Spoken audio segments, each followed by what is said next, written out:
Hello, everybody. This is Katrina, and this is another episode of Ask Me Anything. And tonight, I'll be sharing with you guys this very timely and very important topic: how to be indistractable, meaning, to not to be distracted. So, there you go. And by the way, if this is the first time you're seeing me, hello, hello. I'm Katrina. I'm based here in Toronto, Ontario, Canada.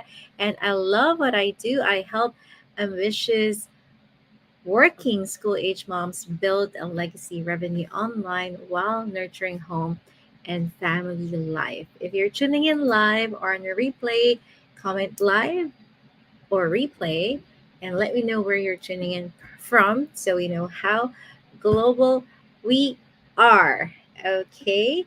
And, I think I've been wanting to share this with you guys because I felt like I'm being easily distracted the past few days. So this is also a reminder for me, and I thought of sharing it with you guys. So I learned this from an online course, and I thought of just giving you a sneak peek of that one, and also give you what I've been doing, what I've been applying to my daily life and how it's been working for me. So maybe you can also get some tips and strategies and hack back your time, right? Because in this world of very advanced technology, we're in the middle of the dings, the pings, all those notifications, and sometimes we can get easily derailed or distracted with the things that we're supposed to be doing, especially whether you're working from home like me, you have a business or self-employed, or you're employed but you're working from home, or also when you're at work.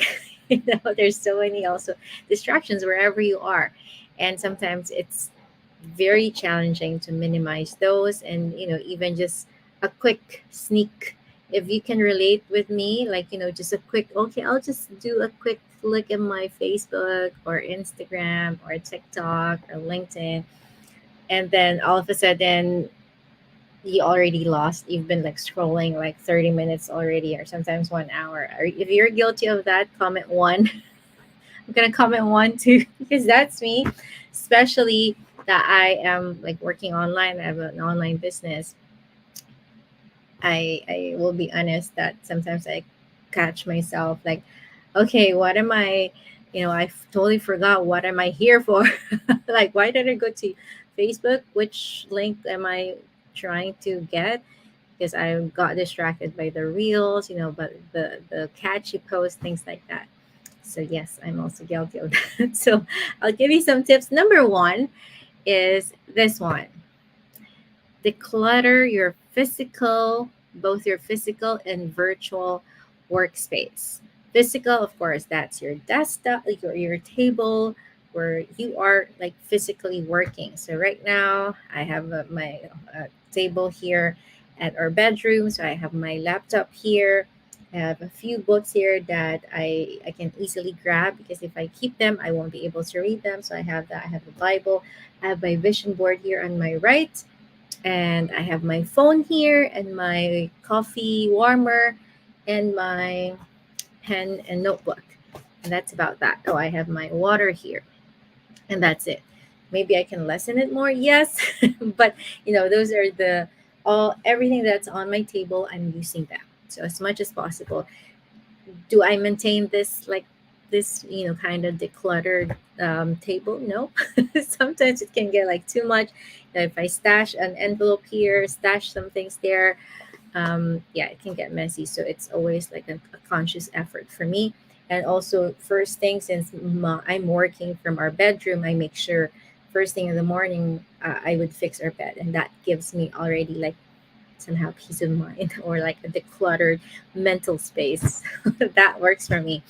And of course, not just your physical space, but also your virtual space or like your digital space. And what I mean about that is your desktop, like whether you're using a laptop or a desktop, or also even your phone. And I'm guilty of that.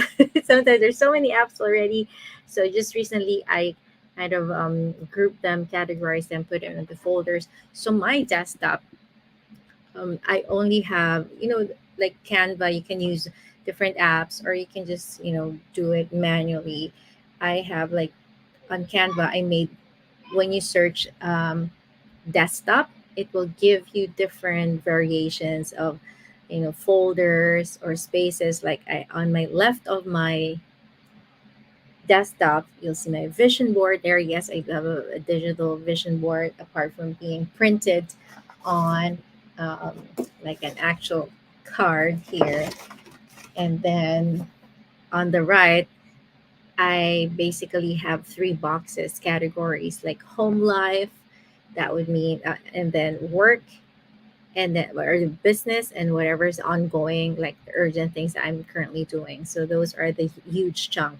So home, basically, of course, anything personal, like tax filing, although it can also go to the business, or anything about the kids stuff. So it's there, of course, business, obviously, contracts, things like that, any social media advertising stuff, ideas. And then anything that's going on, like contracts to be signed, it's on the other folder. So that way I know exactly where to look, and it's not like everywhere.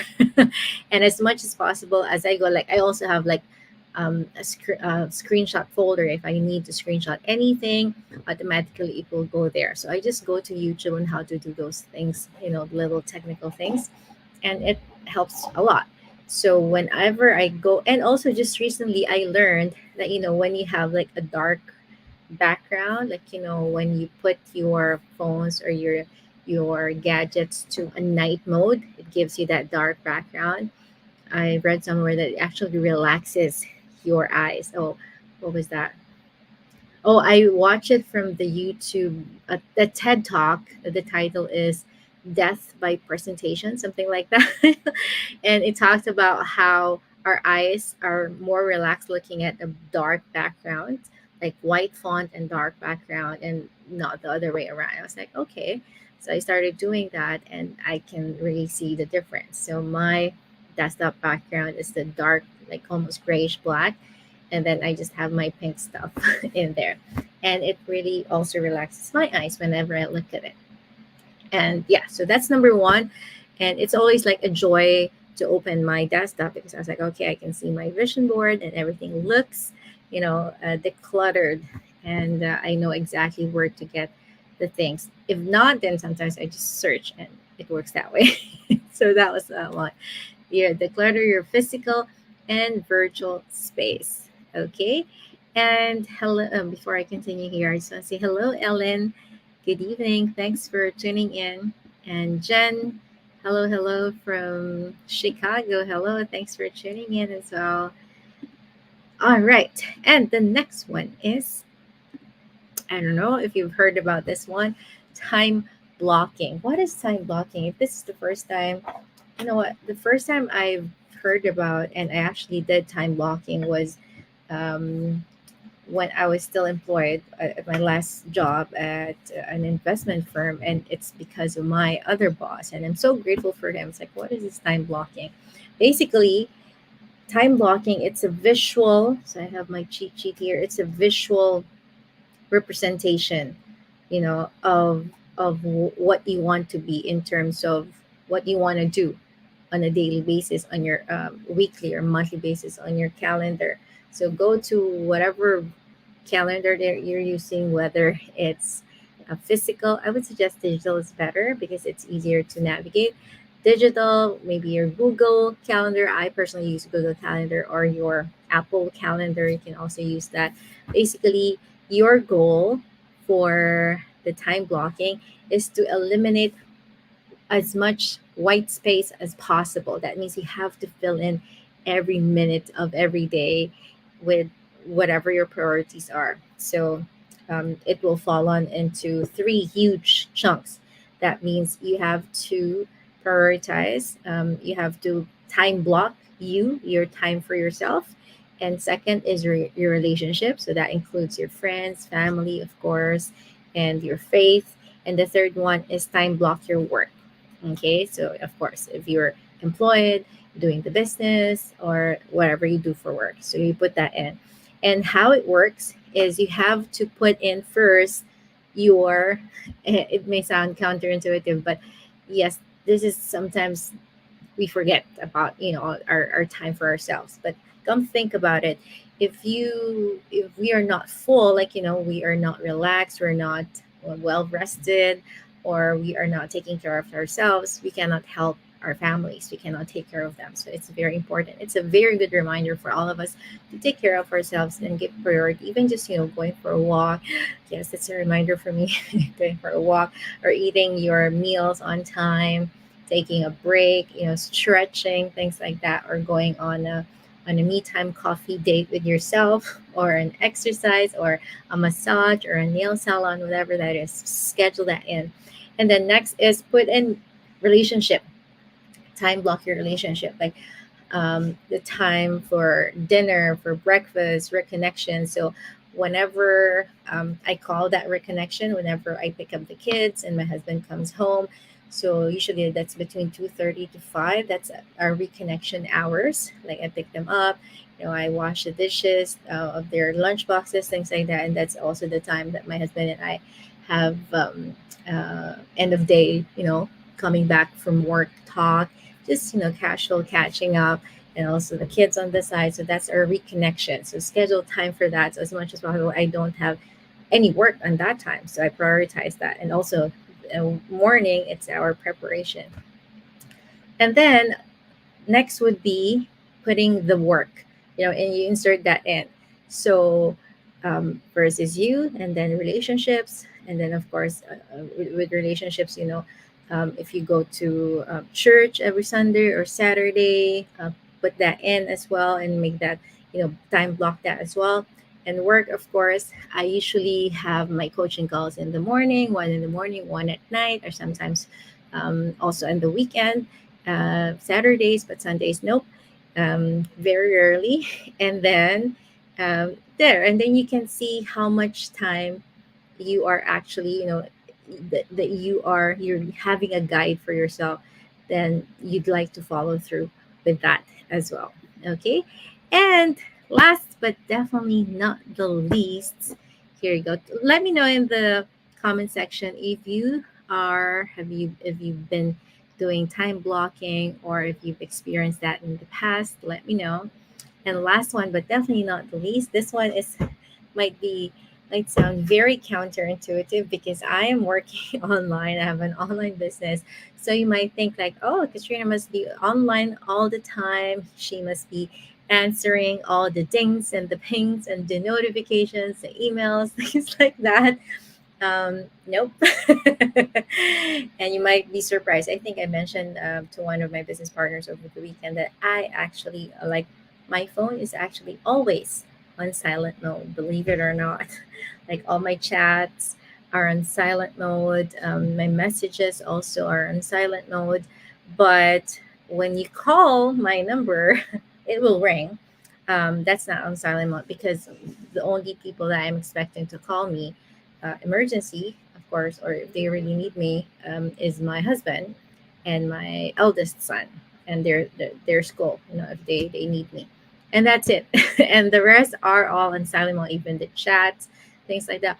Why? Because I'm as much as possible, I'm minimizing distractions, and I set time to check those messages. Well, sometimes, if I was just waiting outside, pick up the kids, then yes, I would check it casually. But if it's not my time to check it, like, I would put an alarm as well. Oh, I don't have the visual timer here, but I also have a visual timer. Okay, I'll give myself 15 minutes, and I become more intentional.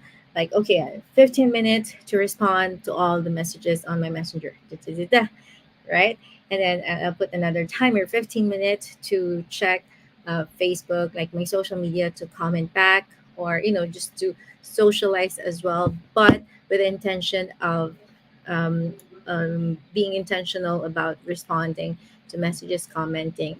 And then, of course, I also have the time to, okay, I'll set like another 15 minutes just to casually scroll and then reconnect with my friends, something fun, right? Of course, you don't like to be so rigid about the fun stuff as well, because it also refuels you. Sometimes you just want to be also get updated on what's going on, right? So that is actually what has been working for me so far, and I'm currently working on that. I'm no expert in terms of that. I still get distracted from time to time. That's why this is a good reminder for me as well. Okay, and that is that. Let me see here on the comment section. Hi, Ellen. Yes, from California. So there you have it. So that is my three tips how to become indistractable. Okay, thank you so much, everybody, for tuning in. And let's see each other again on another episode of Ask Me Anything. All right, I'll see you again and have a wonderful night. Bye for now.